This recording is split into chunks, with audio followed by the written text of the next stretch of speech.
Hello dear students, welcome back to our channel. सबसे पहले तो thank you so much for supporting us. और दूसरी बात, आपके बहुत ज़्यादा डिमांड करने के बाद आज हम आपका जेनेटिक्स वाला यूनिट स्टार्ट कर रहे हैं। So we are beginning with your next chapter that is inheritance and variation. I hope कि जो स्टूडेंट्स को ये चैप्टर चाहिए था they will be a little calmed now, they will be relaxed a bit because we are starting with this chapter. We will try to run 2 chapters simultaneously. Circulation वाला chapter भी हम साथ साथ में कवर करते रहेंगे और इनहेरिटेंस वाले चैप्टर के भी हम टॉपिक साथ साथ में कवर करते रहेंगे। हम आपके रिक्वेस्ट का रिस्पेक्ट करते हैं, तो मेरी भी एक रिक्वेस्ट है कि प्लीज़ आप अगर हमारी चैनल को फर्स्ट टाइम विजिट कर रहे हैं या अब तक आपने हमारी चैनल को सब्सक्राइब नहीं किया है लेकिन वीडियोस देखते हैं, तो प्लीज़ चैनल को सब्सक्राइब कीजिए और जितना हो सके उतना हमारी चैनल को शेयर कीजिए because we need your support right now. Alright, ठीक है, तो चलिए सेशन के साथ स्टार्ट करते हैं। ऑलराइट डियर स्टूडेंट्स, तो सबसे पहले आपके चैप्टर के स्टार्टिंग में एक बॉक्स दिया होता है कैन यू रिकॉल। अब ये कैन यू रिकॉल का मतलब क्या होता है कि मतलब ये टॉपिक आपने पहले कवर कर लिए हैं लेकिन आपको यहाँ पर वापस से याद करना है, क्योंकि कहीं ना कहीं आपने 10th स्टैंडर्ड और 11th स्टैंडर्ड में ये टॉपिक्स जब देखे थे, जब जेनेटिक्स के बारे में थोड़ा बहुत 10th स्टैंडर्ड में आपने मेजरली पढ़ा था, 11th में ज़्यादा कुछ नहीं था, लेकिन 10th स्टैंडर्ड में आपने इस चैप्टर के बारे में जो पढ़ा था वहाँ पर आपने क्रोमोसोम्स के बारे में पढ़ा था, डीएनए के बारे में पढ़ा था, डिजीज़ क्या होती है। 11th स्टैंडर्ड में आपने क्रोमोसोम का डिटेल स्ट्रक्चर पढ़ा था कि क्रोमोसोम कैसे बनते हैं, न्यूक्लियस के बारे में हमने डिटेल में पढ़ा था। तो उसी को आगे कंटिन्यू किया गया है और कुछ आपको क्वेश्चंस पूछे गए हैं। तो अब सबसे पहला क्वेश्चन आपको क्या पूछा जा रहा है, is there a similarity between parents and offspring. मतलब बच्चे में और पेरेंट्स में, ऑफस्प्रिंग मतलब क्या होता है, बच्चा। सो बच्चे में और पेरेंट्स के बीच में कुछ सिमिलैरिटीज हैं क्या? Yes, of course there are similarities. हाँ, ऐसा हो सकता है कि वो फिजिकल सिमिलैरिटी ना हो, मतलब आप एग्जैक्टली अपने पेरेंट्स के जैसे दिखने में भले ही ना हो लेकिन जेनेटिक कैरेक्टर सेम हो सकते हैं। जैसे एक सिंपल सा एग्जांपल अगर मैं दूं तो समझो अगर आपके फादर या मदर को डायबिटीज़ है तो आपके अंदर भी अगर वो कैरेक्टर आया है, वो इनहेरिट हुआ है, तो इसका मतलब आपके और आपके पेरेंट्स में वो सिमिलैरिटी है। या अगर फिजिकल अपीयरेंस का एग्जांपल लूँ तो पेरेंट्स के साथ आपके आई कलर मैच होना या बाल का शेप मैच होना, कर्ल होना या स्ट्रेट होना, हाइट के ऊपर डिपेंड करता है। किसी किसी को कोई पर्टिकुलर फैमिली में एक मस्सा होता है जो मतलब मम्मी को रहता है, फिर डॉटर को आता है, फिर उसकी डॉटर को आता है, तिल वगैरह। So these are few similarities which you can observe. It can be either genotypic or phenotypic. Genotypic मतलब जेनेटिक सिमिलैरिटी हो सकती है, कोई जीन सेम हो सकते हैं, या तो फिर फिनोटाइपिक कैरेक्टर सिमिलर हो सकता है, मतलब दिखने में कोई कैरेक्टर सेम हो सकते हैं, बाप बेटे का, माँ बेटी का, exactly it can look similar. So first question का आंसर है yes, there is a similarity between parents and offspring. Second question आपको क्या पूछा गया है, what are the roles of chromosomes in living organisms. Chromosomes का क्या रोल है लिविंग ऑर्गेनिज्म में? तो आपने 11th स्टैंडर्ड में पढ़ा था कि क्रोमोसोम्स एक ऐसे सेगमेंट है, मतलब डीएनए का एक ऐसा पार्ट है। ऐसा इमेजिन करो कि आपका डीएनए जो है वो आपका मेमोरी कार्ड है। मेमोरी कार्ड के अंदर आपने अलग अलग फोल्डर्स बना के रखे हैं। तो DNA is your memory card and the folders are your chromosomes. और फोल्डर्स के अंदर हम क्या सेव करते हैं? इंफॉर्मेशन सेव करते हैं, फाइल सेव करते हैं। तो वैसे ही DNA is memory card, chromosome is folder, और फोल्डर के अंदर है जीन्स। क्या है फोल्डर के अंदर? जीन्स। मतलब क्रोमोसोम के अंदर है जीन्स, और जीन्स क्या कैरी करती हैं? अलग अलग कैरेक्टर्स। आपके बाल का कलर क्या होगा, आपकी हाइट कैसी होगी, आपके आंखों का कलर क्या होगा, आपका सेक्स ऑर्गन कौन सा होगा, you will be male, female, what are you going to be. So these are different characters which a chromosome carry. So this is the function of chromosome. What is the role of chromosome? It carries character from one generation to another generation. Okay. Next question क्या पूछा गया है, how are hybrid seeds produced. अगर plants के बारे में बात करें तो अभी हमने 12th स्टैंडर्ड में ही हमने पढ़ा, एनहांसमेंट वाले चैप्टर में हमारा वो चैप्टर पूरी तरीके से फिनिश हो चुका है। आप जाकर देख सकते हैं कि हाइब्रिडाइजेशन टेक्निक कैसी होती है। सो हाइब्रिड सीड्स को हम कैसे बनाते हैं, तो 2 तरीके होते हैं हाइब्रिडाइजेशन करने के। या तो आप उनका नॉर्मल हाइब्रिडाइजेशन करो, मतलब क्रॉसिंग करो, डोमिनेंट सीड्स को लेकर उनको बार बार क्रॉस कराओ और उसकी ऑफस्प्रिंग को टेस्ट करो, और या तो फिर सिंपल टेक्निक होती है आरडीएनए टेक्नोलॉजी। एक्चुअली ये डिफिकल्ट टेक्निक है लेकिन इसका शॉर्टकट होता है। ओके, आरडीएनए टेक्नोलॉजी मतलब क्या होता है? Recombinant DNA technology. आप डायरेक्ट 2 डोमिनेंट सीड्स के डीएनए को कंबाइन करते हैं ताकि आपको एक डोमिनेंट सीड मिल सके। So this is known as hybrid seeds. Hybrid मतलब क्या होता है? 2 अलग अलग प्रजातियों को मिक्स करके कुछ नया बनाना। Okay, so that is known as hybrid seeds. Then next question is what are the chromosomal disorders. Chromosomal disorders के बारे में आपको पूछा जा रहा है। आपने 10th स्टैंडर्ड में पढ़ा था, कुछ नाम आपको अभी मैं बोलूंगी तो याद आएगा। Turner syndrome, down syndrome, line filter syndrome. Chromosomes के डिफेक्ट की वजह से बीमारी हो जाती है, कुछ लोग छोटे रह जाते हैं, कुछ लोग बहुत ज़्यादा बढ़ जाते हैं, कुछ लोग ट्रांसजेंडर बन जाते हैं। सो ऐसे अलग अलग डिसऑर्डर्स हैं। ये जो लास्ट क्वेश्चन है डिसऑर्डर्स के बारे में, नाम मैंने आपको बता दिए। आप चाहें तो 10th स्टैंडर्ड की बुक खोलकर पढ़ सकते हैं, या तो फिर हम इसी चैप्टर के एंडिंग में इन सिंड्रोम के बारे में भी पढ़ेंगे। So do not worry at all. ये चैप्टर बहुत बहुत बहुत इंपॉर्टेंट है। इस चैप्टर में से कोई भी टॉपिक स्किप नहीं किया गया है, तो it is my sincere request कि प्लीज़ इस चैप्टर को सीरियसली लेना और एक एक चीज़, भले थोड़ा सा लेंदी होगा सेशन, लेकिन एक एक चीज़ को अच्छे से समझना, क्योंकि एक एक वर्ड का यहाँ पर बहुत इंपॉर्टेंस है। We will try to cover everything in detail, do not worry about it. If you still have any doubt, you are free to ask your questions in our comment section. Shall we move ahead? All right, अब आपको पहला point जो दिया गया है, आपका first part कौन सा है? क्या दिया गया है? Chromosomes and mechanism of inheritance. क्या बताया गया आपको यहाँ पर? Chromosomes and mechanism of inheritance. तो यहाँ पर आपको जो फर्स्ट पॉइंट दिया गया है, उस फर्स्ट पॉइंट में क्या बोला जा रहा है? The transmission of genetic information. देखो, ये जो इंट्रोडक्शन है ना, ये पूरा का पूरा इंट्रोडक्शन आपने 10th में पढ़ा है, फिर भी मैं आपको बता रही हूँ। तो अगर 10th में आपका कोई डाउट क्लियर नहीं रहा होगा, कुछ बच्चों को जेनेटिक्स से डर लगता है, तो वो सारा डर तुम्हारा अब निकल जाएगा, because I will try to explain it to you in simplest language possible. Okay, all right. तो क्या बताया जा रहा है हमको यहाँ पर फर्स्ट पॉइंट में? The transmission of genetic information from generation to generation is known as heredity और इनहेरिटेंस। मतलब क्या बोला जा रहा है कि जब एक जनरेशन से दूसरे जनरेशन में कोई जेनेटिक इंफॉर्मेशन ट्रांसफर होती है, जैसे कि आप एग्जांपल ले लो अपने पेरेंट्स का और अपना। समझो आपके फादर का हेयर कर्ली है, उनके कर्ली बाल हैं, और आपके भी बाल कर्ली हैं, तो इसका मतलब आपको वो कैरेक्टर कहाँ से मिला है? अपने फादर से मिला है। मतलब फादर का जो 50% डीएनए आपके अंदर आया था, उस डीएनए में ये कर्ली हेयर वाले जीन्स भी आ गए। Are you getting it?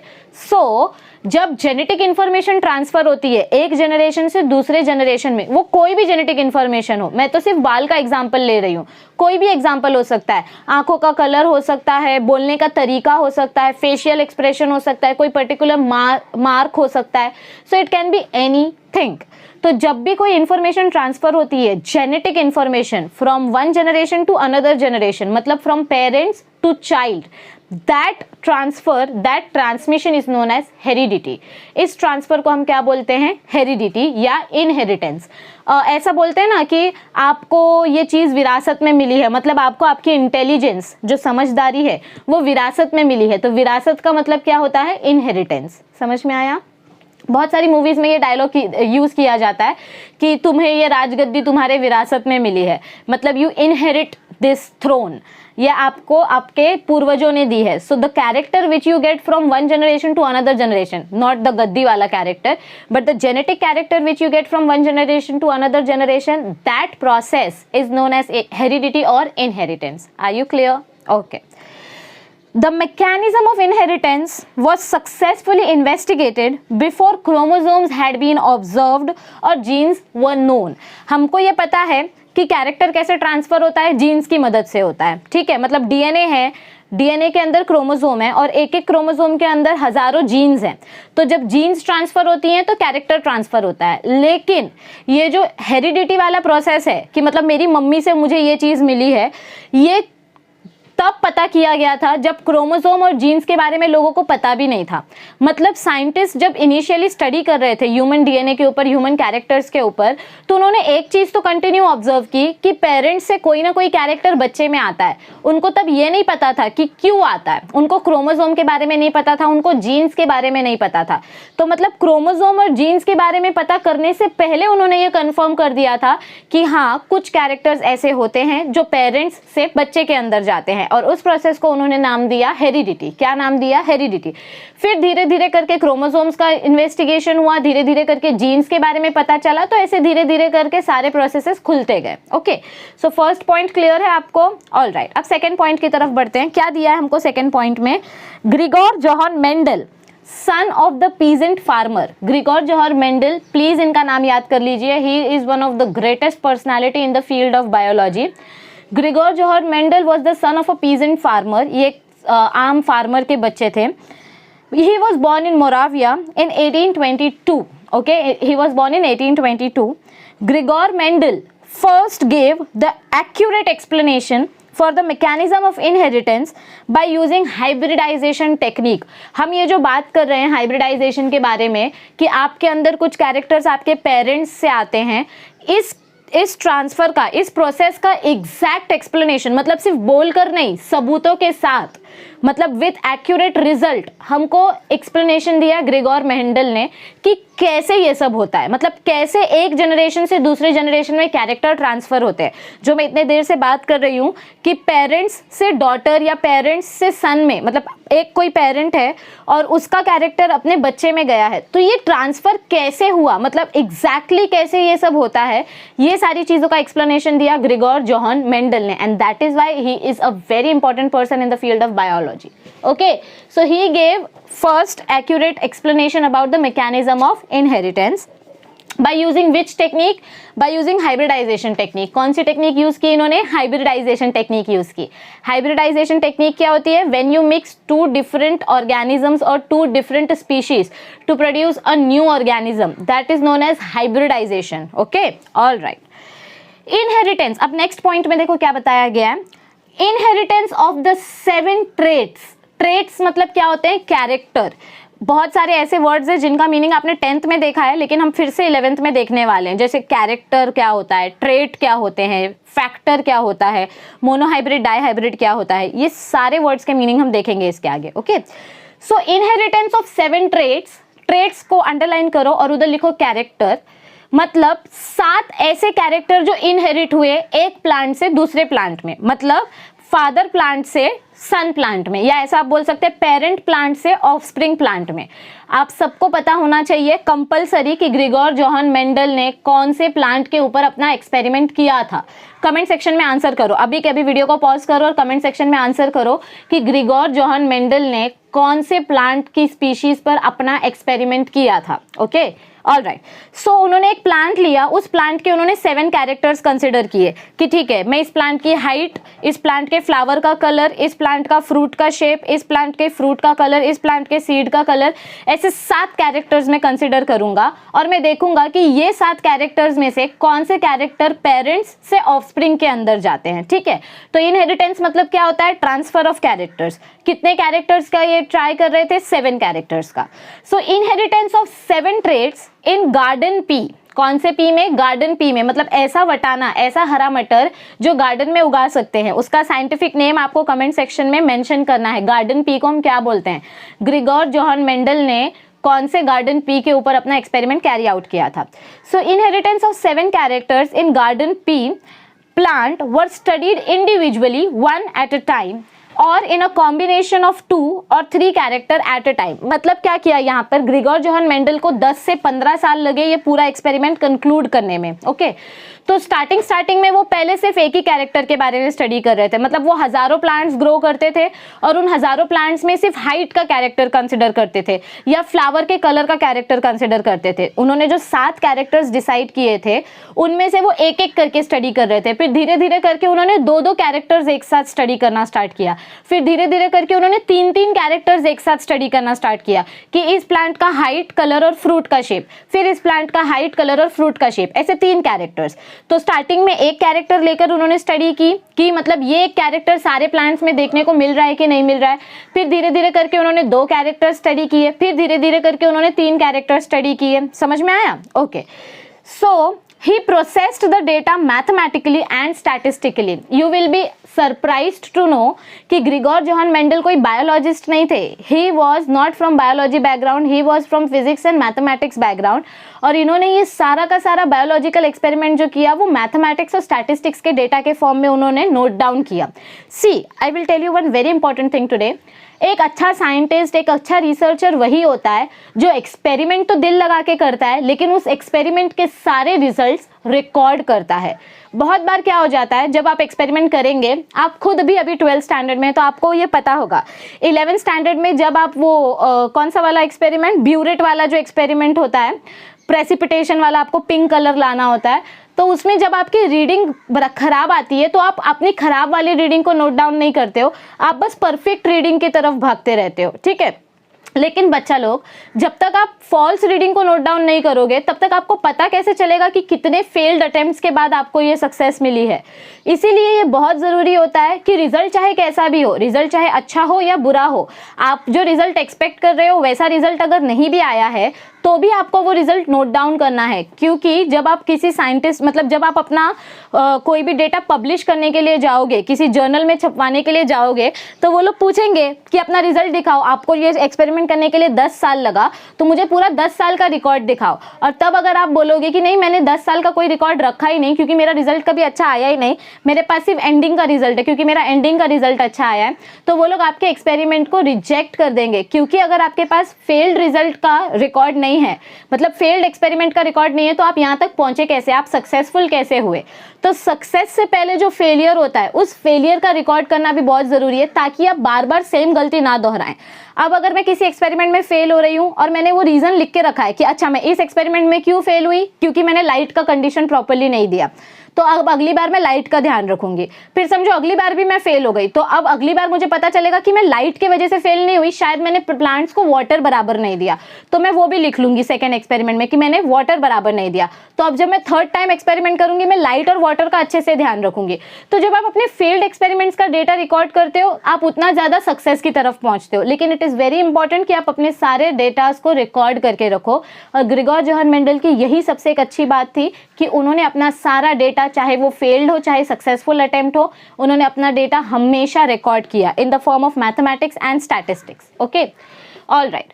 अब आगे हमको क्या बताया गया है नेक्स्ट पॉइंट में, Mendel postulated the principles of heredity which then became the fundamental laws of heredity। क्या बोला गया है हमको, मेंडल ने postulate किया मतलब कुछ स्टेटमेंट्स हमको दिए।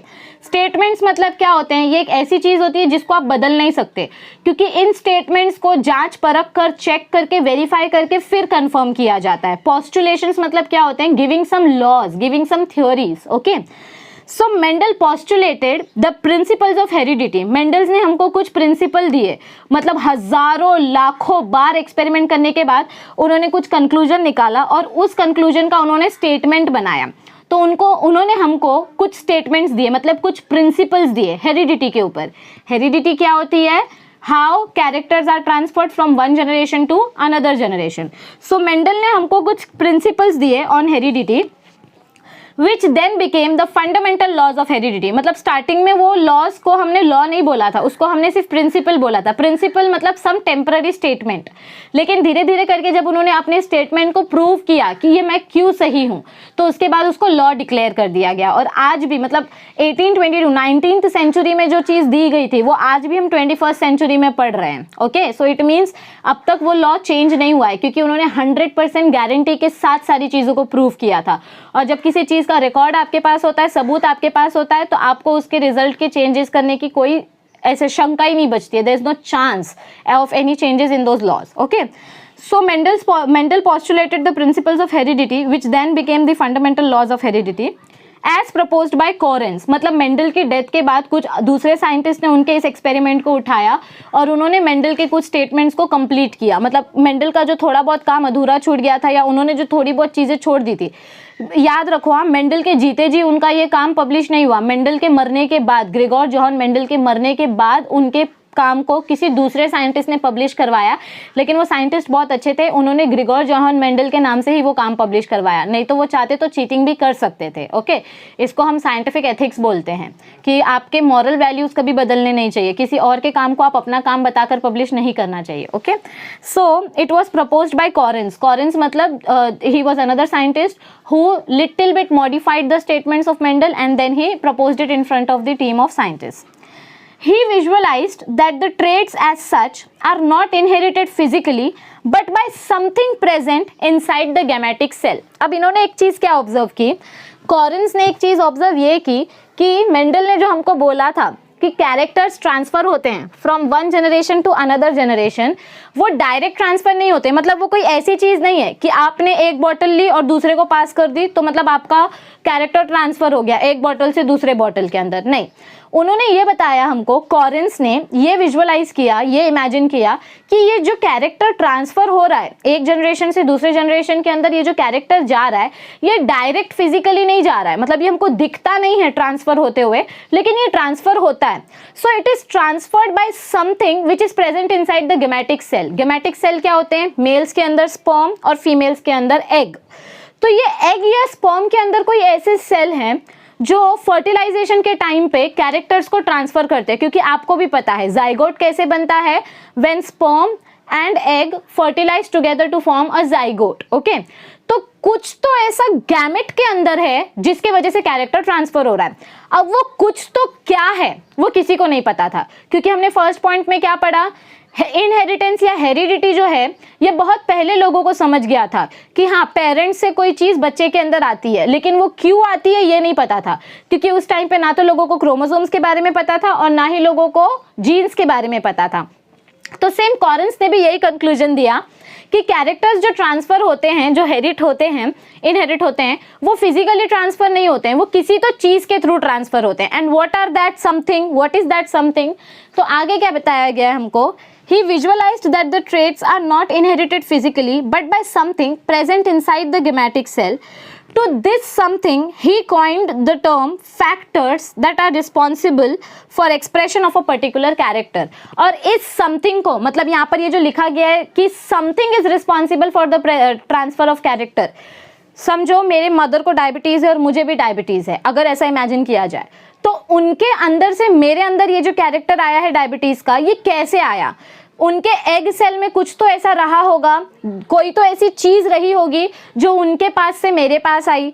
तो उस एक पर्टिकुलर चीज को, मतलब उसको हम जीन बोलते हैं, लेकिन उस टाइम पे जब जीन के बारे में नहीं पता था, तो उस एक पर्टिकुलर चीज को कॉरेन ने क्या नाम दिया? फैक्टर नाम दिया। क्या नाम दिया कॉरेन ने उस चीज को? Factor. Okay, so that something was named age factor which is responsible for the expression of a particular character. मतलब ये फैक्टर एक ऐसी चीज है जो जब पेरेंट्स से बच्चे के अंदर आती है तो वो हमारा कैरेक्टर क्या होता है? एक्सप्रेस होता है। क्या होता है? कैरेक्टर एक्सप्रेस होता है। तो मतलब उन्होंने फाइनली ये कंक्लूड किया कि जो कुछ तो ऐसी चीज थी जो पेरेंट्स से बच्चे के अंदर आती है उसको हम फैक्टर बोलेंगे। ठीक है, all right. He proposed that factors are particulate in nature. उन्होंने क्या चीज हमको बताई कि ये जो फैक्टर्स होते हैं, they are particulate in nature. Particulate मतलब हर एक स्पीशीज का इंडिविजुअल स्पेसिफिक फैक्टर होता है। क्या होता है? स्पेसिफिक फैक्टर होता है। जो फैक्टर मेरे अंदर है वो किसी और के अंदर नहीं होगा, पूरे वर्ल्ड में, पूरे यूनिवर्स में। Are you getting it? Every individual has a particular factor in themselves, मतलब particular gene in themselves. Okay? The Mendelian factors are now termed as genes. और उन्हीं फैक्टर्स को हम आज के डेट में क्या बुलाते हैं? Jeans. It means that genes are transferred from one generation to another generation. तो पहले से हमको इनहेरिटेंस के बारे में तो पता था कि हाँ एक कैरेक्टर ट्रांसफर होता है पेरेंट्स से जनरेशन के अंदर, लेकिन वो ऐसी क्या चीज़ है जो इन कैरेक्टर्स को ट्रांसफर करती है, तो वो चीज़ हमको पता चली कि हमने उसको पहले फैक्टर नाम दिया और बाद में हमने उसको नाम दिया genes. That genes are something that transfers character from one generation to another generation. तो याद रखो फैक्टर मतलब क्या होता है? Factor is nothing but genes only, क्योंकि जब जीन्स का नामकरण नहीं हुआ था, जीन्स से पहले हम फैक्टर बुलाते थे उसको। ऐसा इमेजिन करो कि कोई बच्चा अभी अभी पैदा हुआ है और उसको आप बाबू या बेबी ऐसे करके कुछ बुला रहे हो तो वो फैक्टर हो गया, और जब आप उसका असली नाम रख देते हो तो वो हो गया जीन्स। ओके, दोनों एक ही चीज है, बस नाम दोनों का अलग अलग है। These factors occur in pairs in the parents and segregate from each other during gamete formation without mixing. क्या बोला गया है हमको यहाँ पर कि ये जो जीन्स होते हैं या ये जो फैक्टर्स होते हैं ये हमेशा पेयर्स में होते हैं।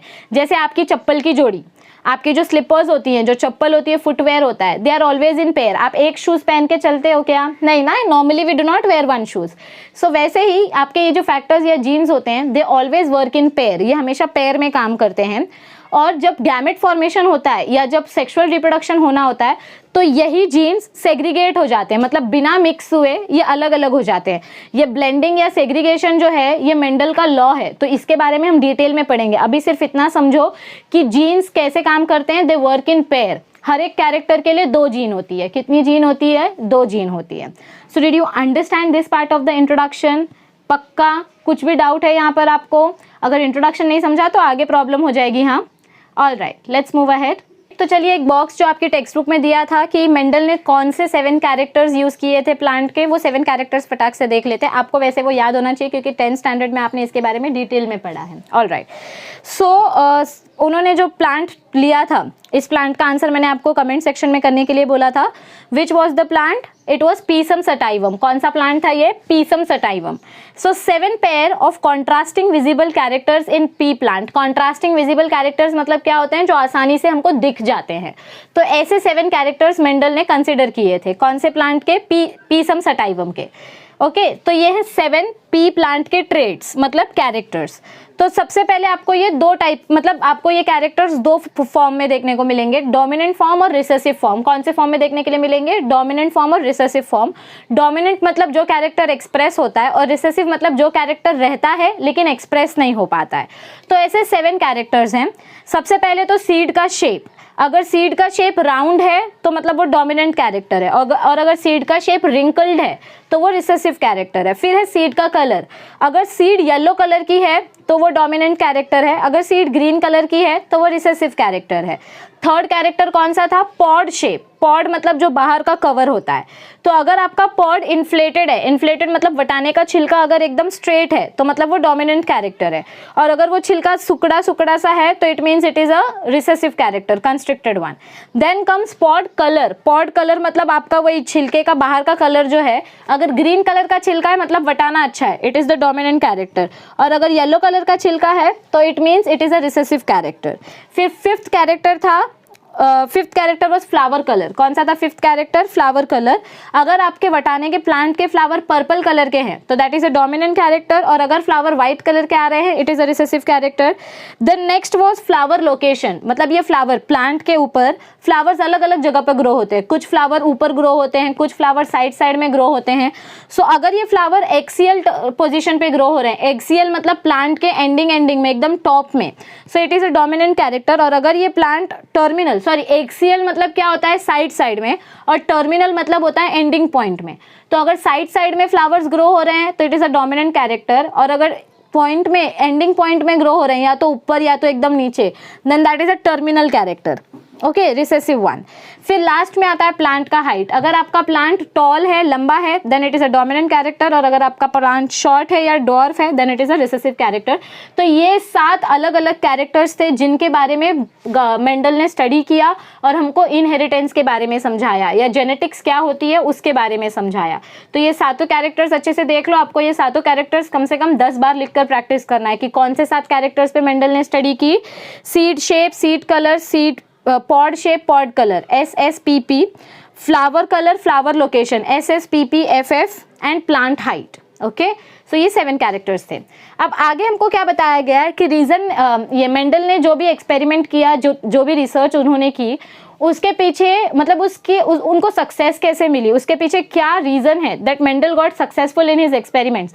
मैं आपको फिर से बता रही हूँ, उनको फर्स्ट या सेकंड एक्सपेरिमेंट में सक्सेस मिली ऐसा नहीं था। He work for 10 to 15, 20 years, और तब जाके उनका ये एक्सपेरिमेंट सक्सेसफुल हुआ था। He even died before getting his work published, so he took a lot of time but his experiments were successful, and the reason behind his success was, first point क्या है उनकी success का? His experiments were carefully planned and involved large sample.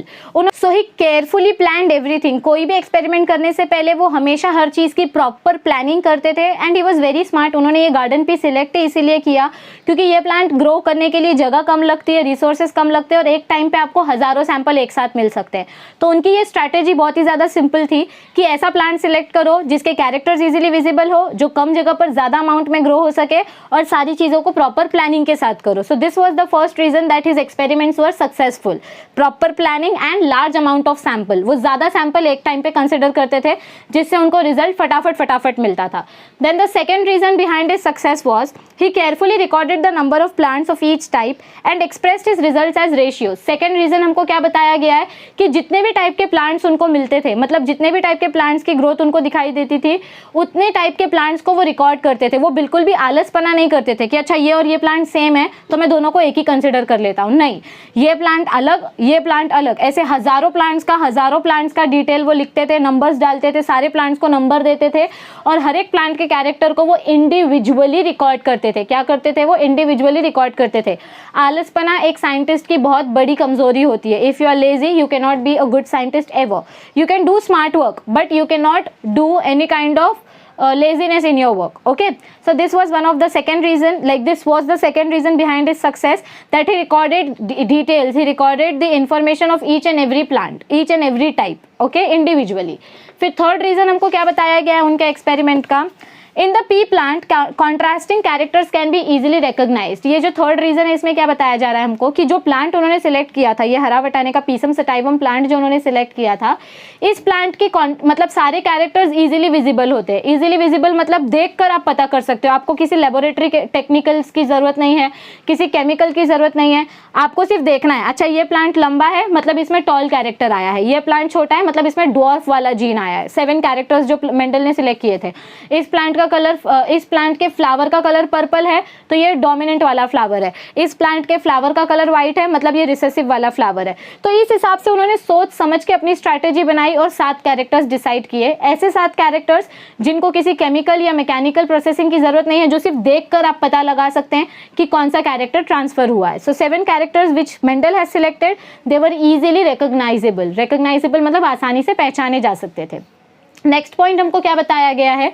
The 7 different characters in pea plant were controlled by a single factor each. क्या बोला जा रहा है हमको यहाँ पर कि ये जो 7 डिफरेंट कैरेक्टर्स जो मेंडल ने सिलेक्ट किए थे, हर एक कैरेक्टर के लिए एक जीन रिस्पॉन्सिबल थी, मतलब हर एक कैरेक्टर के लिए एक फैक्टर रिस्पॉन्सिबल था।